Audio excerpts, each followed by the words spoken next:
Hər kəsə bugün sizinlə 11-ci sinif buraxılışa düşmüş suallara baxacağıq. İlk öncə ədədlərin hər birini kvadrat şəklində göstəririk. Yəni 25a kvadratı 5a-nın kvadratı, 16 isə 4-ün kvadratıdır. Bölünsün 5a üstəgəl 4. Yuxarıdakı a kvadratı çıxılsın b kvadratının düsturu kimi açılır. A çıx b, a üstəgəl b. Yəni düsturumuz belədir. A çıx b, a üstəgəl b. 5a çıxılsın 4, 5a üstəgəl 4. Məxrəc də 5a üstəgəl 4 olduğuna görə hər ikisi ixtisar olunur və cavab 5a çıxılsın 4 olaraq qalır. Daha sonra digər ikinci suala keçdikcə fx bərabərdir 2x üstəgəlinsin 3 bölünsün x kvadratı üstəgəl 2 və x-in qiyməti 3 olaraq verilir.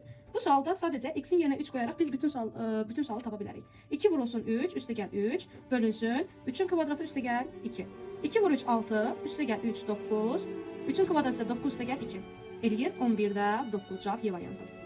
Gələk növbəti sual trapesiyanın sahəsinə. Düzbucaqlı trapesiyadır. Trapesiyanın sahəsi isə bildiyimiz kimi a üstəgəl b bölünsün 2 vurulsun hündürlüyü ilə hesablanır. Burada a və b bizim oturacaqlarımızdır. Birinci oturacaq a bərabər 4, ikinci oturacaq b bərabər 2-dir. Hündürlüyü isə 12. Düsturu yerinə qoysaq 4 üstəgəlinsin 2 böl 2 vurulsun hündürlük yəni 12.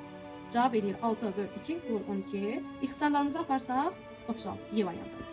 Növbəti suallar isə çoxluqlardandır. A çıx B-ni tapın. Yəni A çoxluğunda olub, B-də olmayanları. A çoxluğuna aiddir 1, 2, 3, 4, 5, 6. B-yə isə 2, 4, 6, 8, 10. B-dəki 2, 4, 6. A-dakı 2, 4, 6 B çoxluğunda da mövcuddur. Buna görə də A-da olub, B-də olmayanlar çoxluğuna aiddir 1, 3, 5. Yəni D variantı. Saxlayırız.